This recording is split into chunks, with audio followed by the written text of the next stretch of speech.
내 안에 주님밖에 없습니다. 내 안에 주님밖에 없습니다. 내 안에 주님으로 가득 채워주옵소서. 내 생각 제해주시고 내 욕심 제해주시고 내가 하고 싶었던 그 모든 일들 제하여 주옵시고 주님의 뜻으로만 가득 채워주옵소서. 주님의 마음으로만 가득 채워주옵소서. 그것이 병이 낫는 비결이 될 줄로 믿습니다. 마음을 고칠 수 있는 비결이 될 줄로 믿습니다. 문제 해결의 기본이 될 줄로 믿습니다. 하나님, 내 안에 들어오시고 주 성령이여 임하여 주셔서 내 안에 모든 잦은 질병들과 근심들과 문제를 고쳐 주시옵소서. 나사렛 예수 그리스도 이름으로 명하노니 내 안에 쓸데없던 생각들, 악한 생각들, 불평들, 분반들은 깨끗하게 사라질지어다. 주여 깨끗하게 사라지게 하여 주옵시고 주님의 마음으로만, 주님의 뜻으로만 가득 채워 주시옵소서. 주님의 마음 본받아 살아가길 원합니다. 주님의 뜻대로만 살아가길 원합니다. 그것이 진정한 복된 길인 줄 믿사오니 그렇게 살아가며 그렇게 선포하는 저들 되게 하여 주옵소서. 마음이 아파서 근심이 돼서 그리고 육신이 아파서 걱정이 돼서 하나님께 나왔습니다. 이 모든 일들 주께 위탁하오니 주여 해결하여 주시옵소서. 참 감사합니다. 고마우신 예수님 이름으로 기도드렸습니다. 아멘, 아멘. 오늘은 사도행전 말씀 보는 날입니다. 사도행전 12장에 있는 말씀 같이 봅니다. 사도행전 12장 20절에서 25절까지 말씀 같이 보겠습니다. 사도행전 12장 20절에서 25절까지 다 같이 한 목소리로 읽도록 하겠습니다.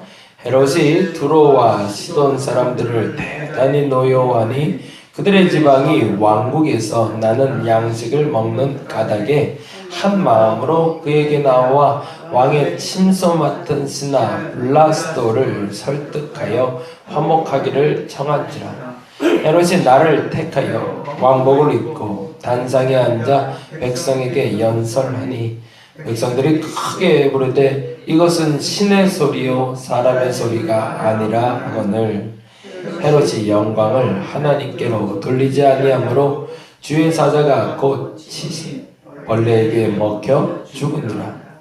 하나님의 말씀은 흥망하여 더하더라. 바나바와 사울은 부조하는 일을 마치고 마가라 하는 요한을 데리고 예루살렘에서 돌아오니라. 아멘, 아멘.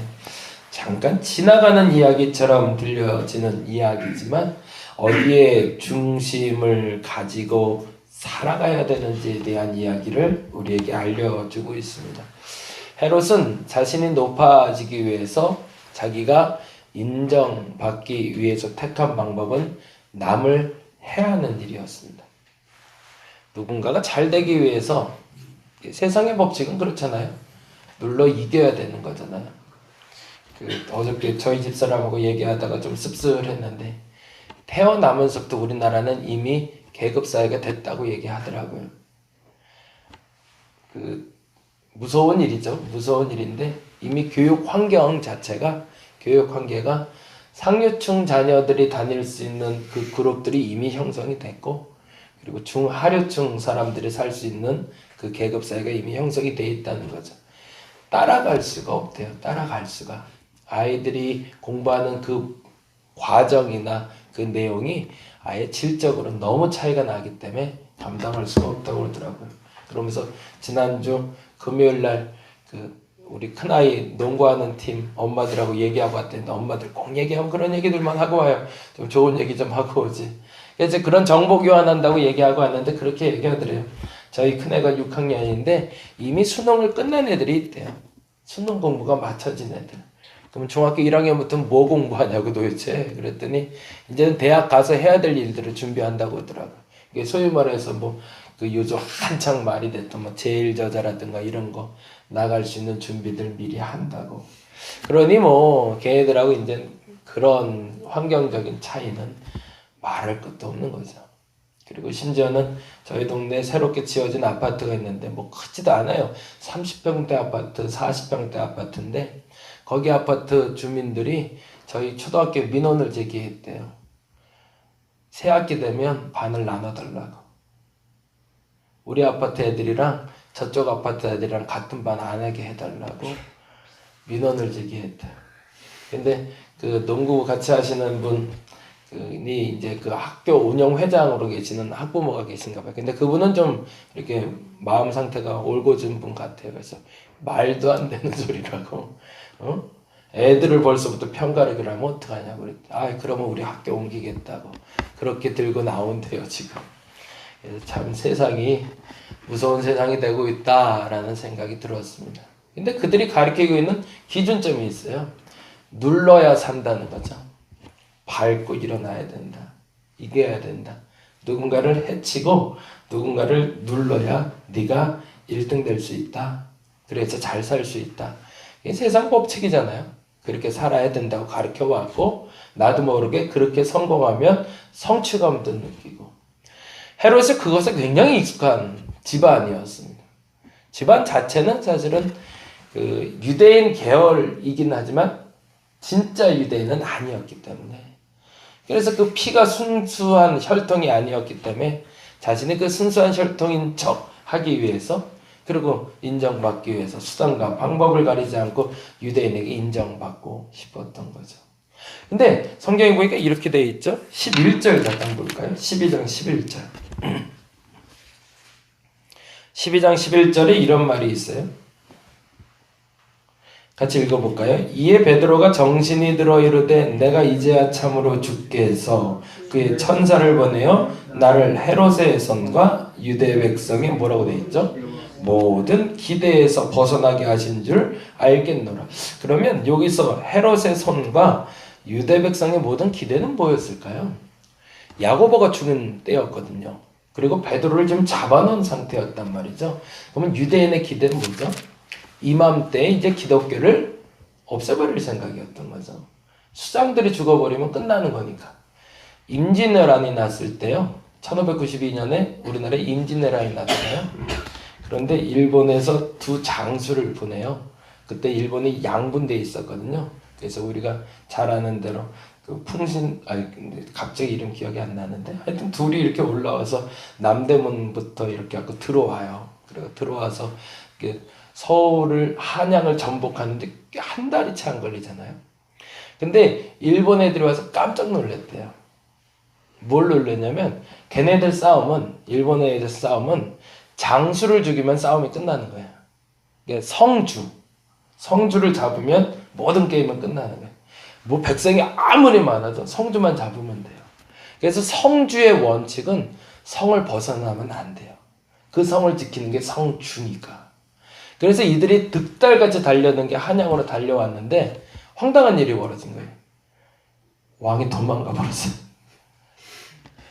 그네들 생각엔 이해가 안 가는 거예요. 어떻게 성주가 성을 버리고 도망가지? 근데 심지어 섬으로 도망가 버리잖아요. 그러니까 이게 싸움하는 방법이 다르니까 이 사람들이 갈팡질팡했다고 그러더라고요. 유대인들의 기대가 있었습니다. 수장을 죽이면 끝날 줄 알았던 거죠. 베드로가 끝나면 다 끝나는 거지 뭐. 근데 베드로를 헤롯이 놓쳐버린 겁니다. 헤롯은 이 유대인들의 마음을 얻기 위해서 수단과 방법을 가리지 않고 사람을 죽이는 일도 익숙했던 거거든요. 그런데 갑자기 무슨 일이 벌어졌어요? 말도 안 되게 베드로가 옥에서 탈출을 해버린 거죠. 그러자 19절 얘기가 이렇게 기록이 되는 거죠. 19절 말씀 볼까요? 12장 19절 같이 읽어보겠습니다. 헤롯이 그를 찾아, 그는 누굴까요? 베드로를 얘기하겠죠. 헤롯이 베드로를 찾아도 보지 못하며 파수꾼들을 신문하고 죽인 게 대신 누구들을? 화가 나니까 열불이 난다고 파수꾼을 죽여버리죠. 그 다음에 뭐라고 되어 있죠? 파수꾼을 죽이라 명하고 헤롯이 유대를 떠나 가이사랴로 내려가서 머무니라 하다고 되어 있습니다. 왜 헤롯이 유대를 떠나서 가이사랴로 갔을까? 이거를 유진 피터슨이라는 목사님이 아주 재미나게 해석을 해요. 헤롯이 지긋지긋하여 유대를 떠나 가이사랴로 쉬러 가니라 이렇게 돼 있어요. 뭐가 지긋지긋했을까요? 그 유대인의 그 짜증나는 말. 거봐, 내가 그 베드로 잘 잡아놓으라고 그랬잖아. 그 베드로라는 친구는 원래 옥에 안 갇히는 사람이야. 이렇게 얘기했겠죠. 왜냐면 성경을 보신 분들은 알겠지만 먼저 베드로가 옥에 갇혔다고 또 나온 경험이 있거든요. 대도 안 되는 이야기로.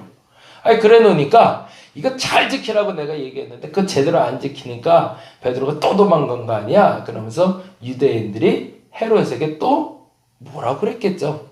투덜. 그래서 헤롯이 지긋지긋해서 그 유대인의 모든 기대를 떠나서 좀 내가 쉴 수 있는 그리고 휴식을 취할 수 있는 가이사랴로 갔다는 겁니다.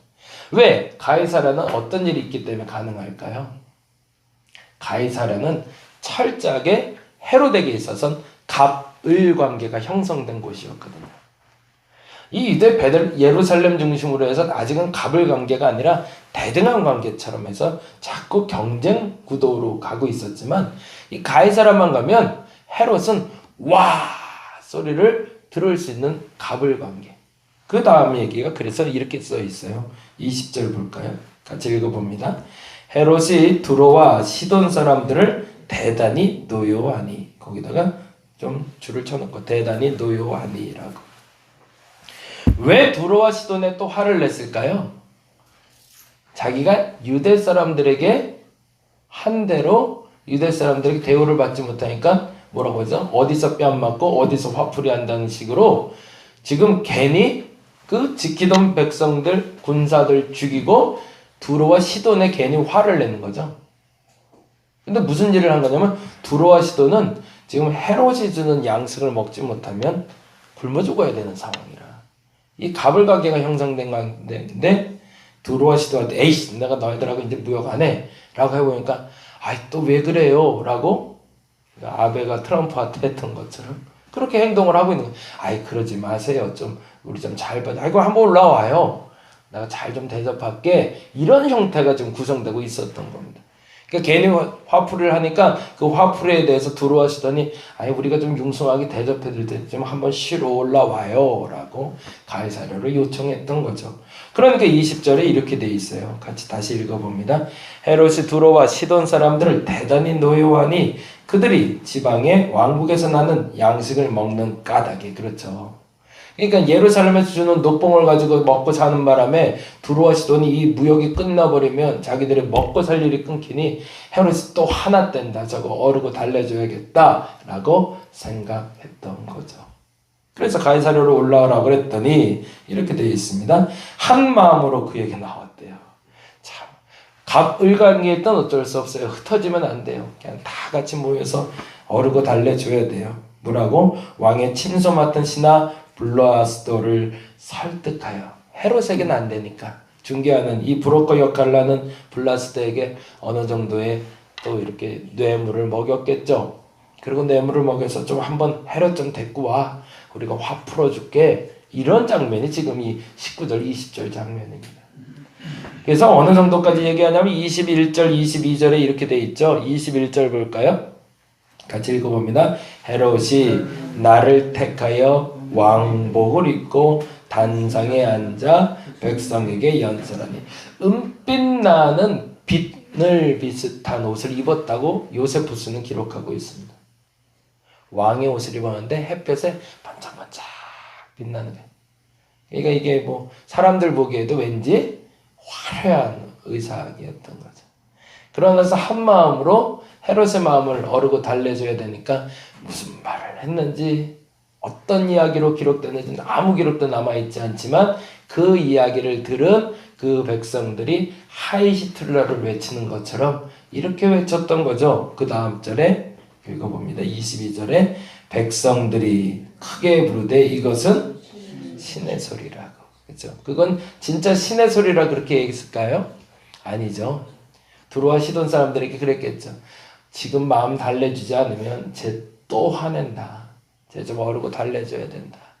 와! 그리고 막 환호성을 보내주는 거죠. 야, 진짜 대단하네. 헤롯 진짜 대단하네. 막 이 얘기를. 그러면 그 백성들이라는 건 누굴까요? 유대인들이 아니라 들어와 시돈 사람들을 말하겠죠. 그리고 나서 헤롯이 그 말을 듣고 기분이 좋을까요? 나쁠까요?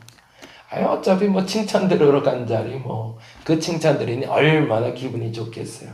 그리고 나서 중요한 게 23절이죠. 같이 한번 읽어봅니다. 헤롯이 영광을 하나님께로 돌리지 아니하므로 주의 사자가 곧 친히 벌레에게 먹혀 죽으니라. 역사의 기록자들에 의하면 그 당시에 이 가이사랴로 가서 불과 5일 만에 헤롯이 죽음을 당한 걸로 기록하고 있습니다. 그만큼 급격하게 하나님의 심판이 임했던 거죠. 우리는 어디를 좀 쫓아다니고 있을까요? 어떤 얘기 듣는 게 좋으세요? 칭찬하는 얘기가 좋죠. 아무래도 인정해주는 얘기가 좋고 어르고 달래주는 얘기가 좋죠. 근데 그게 내게 약이 될까요? 악이 될까요? 때로는 내가 칭찬 듣고 싶어서 듣는 그 소리가 내게는 약이 아니라 악이 될 수 있음을 우리가 한번 기억했으면 좋겠습니다. 헤롯은 끊임없이 내게 좋은 소리 하는 사람들을 쫓아다닙니다. 그리고 내가 좋은 소리 들을 수 있는 사람이 되기를 원합니다. 근데 방법이 달랐던 거죠. 사람들을 어르고 달래서가 아니라 사람들을 혼쭐을 내가면서 두렵게 해가면서 나를 바라봐, 그리고 나를 칭송해, 나를 높여 라고 말했던 헤롯은 결국엔 하나님의 심판대로 향하고 있음을 보게 됩니다. 근데 아주 재미난 건 이 이야기와 더불어 엉뚱한 것처럼 보이는 한 가지 이야기가 곁들여 양념처럼 들어가게 돼요. 그게 그 다음에 있는 얘기인데요. 24절, 25절입니다. 같이 읽어봅니다. 하나님의 말씀은 흥왕하여 더하더라. 이상하다는 거죠. 헤롯은 갑자기 망해서 죽었는데 하나님의 말씀은 흥해지더라는 겁니다. 왜? 왜 흥해질까? 그 얘기가 25절이죠. 읽어봅니다. 바나바와 사울이 부조하는, 거의 부조에다 동그라미를. 자, 그럼 봅니다. 20절에 헤롯이 대단히 노여워했던 이유는 뭐죠? 누군가 나에게 칭송하지 않고 누군가 나에게 싫은 소리를 하니까. 그래서 화가 났던 거죠. 그들을 밟고 내가 일어났어야 되는데 그들을 밟고 일어나는 걸 막아버리니까 그것 때문에 화가 난 거였는데, 바나바와 사울은 지금 뭐 하고 있죠? 부조하는 일을 했대요. 부조하는 일이 뭘까요? 당시에 예루살렘에 흉년이 들어서 그 흉년이 든 사람들에게 도움을 끼치고자 사방팔방 돌아다니면서 양식될 만한 예산을 모아서 그 부조하는 일을 마쳤다는 겁니다. 그리고 성경은 그렇게 기록합니다. 그러한 바나바와 사울의 행동으로 말미암아 하나님의 말씀은 흥황해 가고 있더라고요. 끊임없이 살아가며 하나님의 심판대 앞에 살아가는 사람이 있고요. 구원의 하나님 앞에 살아가는 사람이 있습니다. 우리는 어떤 사람을 만나고 있고 어떤 삶을 살아가고 있을까요? 끊임없이 하나님의 심판대와 가까워지는 여러분이 아니라 구원의 하나님과 가까워지는 저와 여러분 되었으면 좋겠습니다. 그러자면 내게 칭찬하는 말, 좋은 말, 귀에 간지럽게 하는 말을 쫓아 사는 것이 아니라 쓴소리를 할지라도 그것이 약이 될 줄 알고 들을 수 있는 결단이 필요합니다. 오늘 그렇게 기도했으면 좋겠어. 하나님, 내 귀가 들어야 될 소리를 듣게 해달라. 그리고 들어야 될 소리를 들은 내가 해야 될 행동을 하게 해달라고. 그래서 하나님의 사람으로 살아갈 수 있는 저와 여러분 되시기를 간절히 바랍니다. 기도하겠습니다. 수많은 이야기 중에 꼭 들어야 될 이야기를 듣게 하여 주시옵소서. 안타깝지만 우리는 내가 듣고 싶은 이야기를 들으려고 합니다. 불평하는 소리 누가 듣고 싶겠습니까? 짜증내는 소리 아무도 듣고 싶지 않습니다. 불평, 불만, 나를 칭찬하는 소리보다 그 소리 듣기 좋아한다는 사람은 세상 없을 겁니다. 그런데 중요한 것은 내게 악이 되는 소리와 약이 되는 소리를 구별할 수 있는 지혜가 필요할 때입니다. 하나님, 내 귀에 들려오는 소리들을 분별할 수 있는 지혜를 허락하여 주옵소서. 그리고 해야 될 일을 행할 수 있는 내가 되게 하여 주옵소서. 헤롯처럼 살지 말게 하시고 바나바와 사울처럼 살아가게 하여 주옵소서. 남을 누르고 이기려는 자가 아니라 남을 도우며 흥왕해 가는 사람, 그 사람이 되기를 원합니다. 그것이 그리스도인의 삶인 줄 믿습니다.